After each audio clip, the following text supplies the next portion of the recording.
AYO is Daeni and welcome back 18 to another video. Today we're going to be talking about the Pioneer Arms Polish AK-47. Developed by PAK headquarters in the city of Radom in central Poland, Pioneer Arms provided us with the famous PM-63 RAK submachine guns and a semi-automatic, rightfully named the PM-63C, the civilian Kalashnikov clones AK-47s. So they've been around the block. They know what they're doing. When I purchased the weapon, I had some of this in mind. What? It was a bit more affordable. So this is like the poor man's AK-47. Definitely something that people who are getting into the game should. This Pioneer Arms AK-47 rifle got a start in Radom, Poland, and was worked on by James River Armory. So they're the ones, like, it's shipped to America incomplete, and then the James River Armory, the one who completes it in America, because most can be imported. That's another subject, and that ain't the rifle we're looking at today. This rifle, it possesses the high quality Polish receivers, barrel, and the original com block characteristics that you expect from Polish rifles.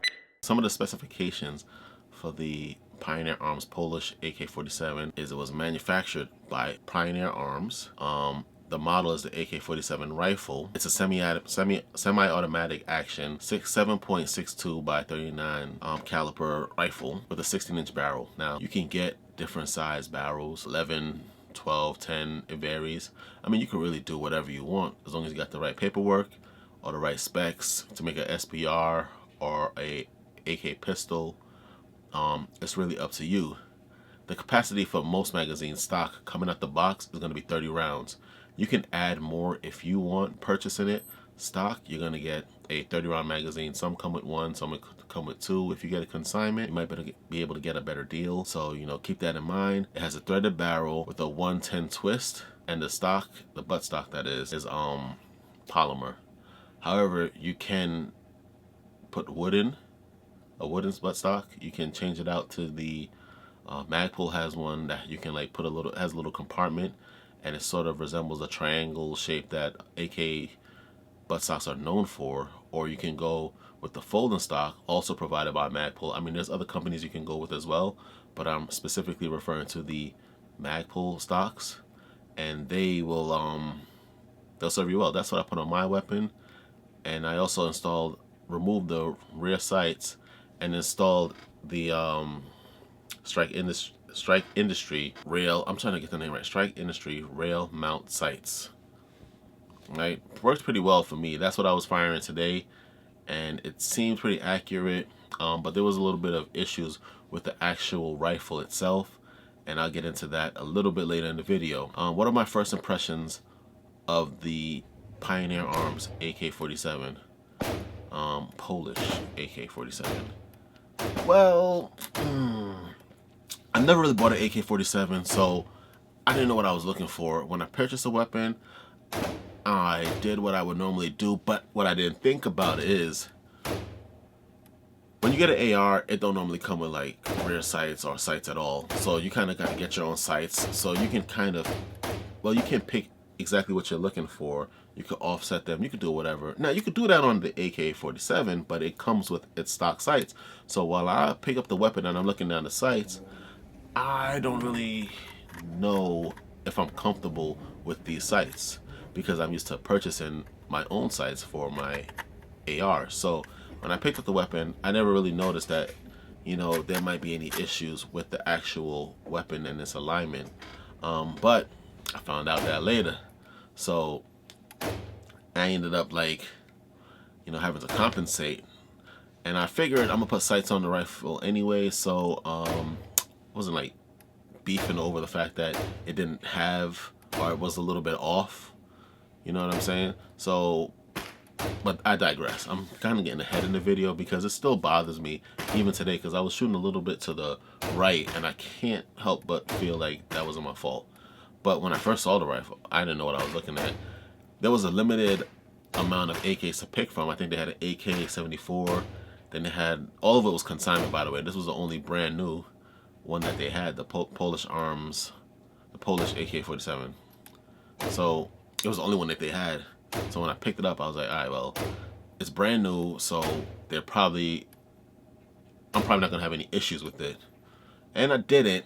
But as I'm firing the weapons, come the 300 round, I'm like, all right, this was a little weird, but maybe that's just what AKs do, you know? So, but initially when I picked up the weapon, I felt like I got a good deal. It was relatively cheap. I think I spent like $1,600. No, not 16, like $600 for it. And a traditional Kalashnikov non-clone would probably run me around $1,200. And I was like, well, I couldn't find any like locally, so I went to my local gun store and I saw it on the wall, and I was like, all right, let me get that. Let me see what it's about.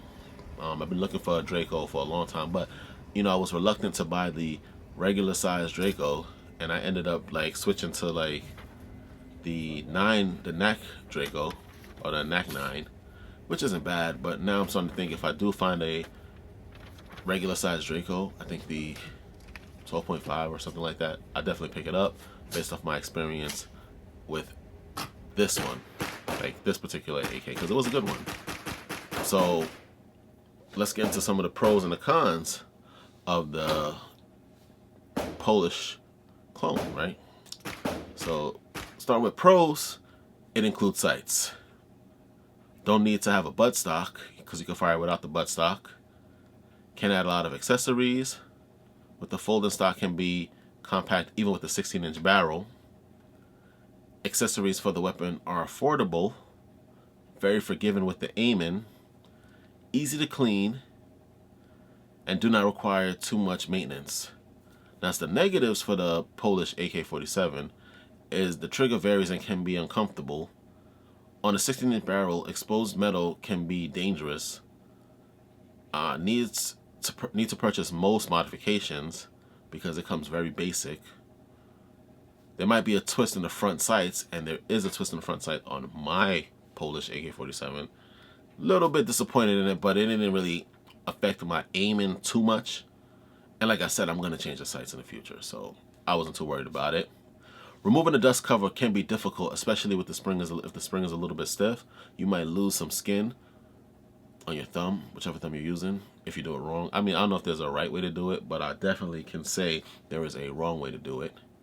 And the magazine can be very difficult to load compared to the AR platform. So if you're, and this is only if you're used to using the AR platform and you kind of transition to the AK platform. That little cant you got to put in there to get it into the magazine well could be a little bit weird, and it takes a bit of a learning curve. So my conclusion on it is I think it's a pretty decent rifle, and if it's your first AK, you really can't go wrong. And so at like $600 or $800, you're not really putting too much money into it. Now, I wouldn't overinvest in the clones or the Polish AK-47s. They fire well. There's a lot of issues, and if I come across any, I'll definitely inform you guys. But to date, I put around 500 rounds through it, and it performed relatively well. Like I said, I'm gonna put a sight on the back, so on the rear sight, on the Strike Industry rail mount sight. So I won't be using the front sight for the most part, but I know it's accurate enough that if I was to lose the sight, that I will still hit the target. At least at 15 yards, I'll hit the target. So ain't nothing to really complain about. So in conclusion, I recommend it. I recommend it in the sense that if it's gonna be your first AK. But did I tell you about another con that I didn't have? The safety lever. If I didn't say it, if I said it, I'm gonna say it again. That safety lever thing is an issue because some ranges don't even allow you. They need you to lock the bolt to the back, and with the traditional AK, you can't do that. So you gotta get a flag. I mean, it's inconvenient, but it's not really a deal breaker. Which is why I say get it. You spend around $700-800, you get an AK. It fires well for me, and if it kind of messes up on you, it's not that big of an investment. I intend on getting the Kalashnikov and the Draco anyway, just to up my AK selection, some quality AKs, and then, you know, probably use this as a, well, I'm gonna use all of them, so it don't really matter. Anyway, thank you for watching. I hope you enjoyed the video. Hit that like, hit that sub, comment down below. Let me know what you think about the Pioneer Arms AK-47, the Polish AK-47, the Kalashnikov clone, and like I said, be sure to hit that subscribe.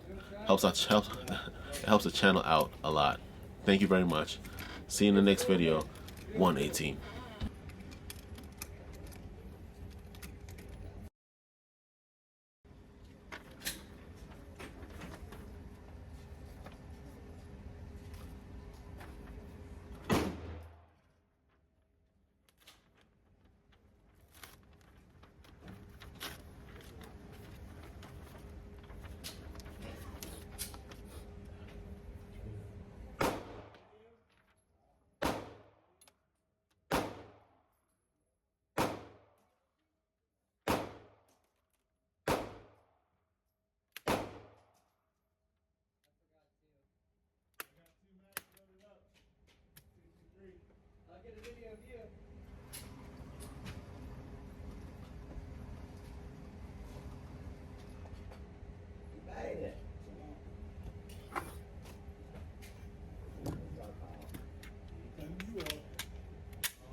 Sniper?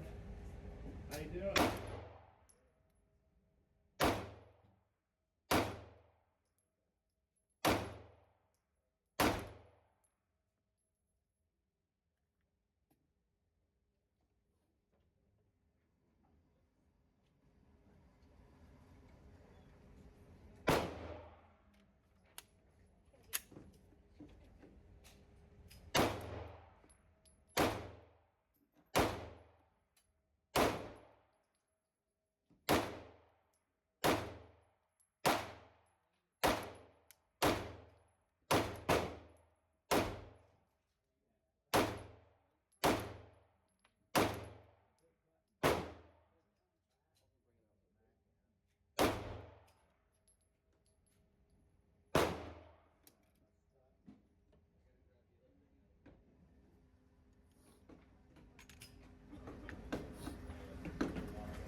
Bro, that's one buckshot at 10 yards, and it literally hit almost every piece of that center. Yeah, dude, oh. Little smile right there.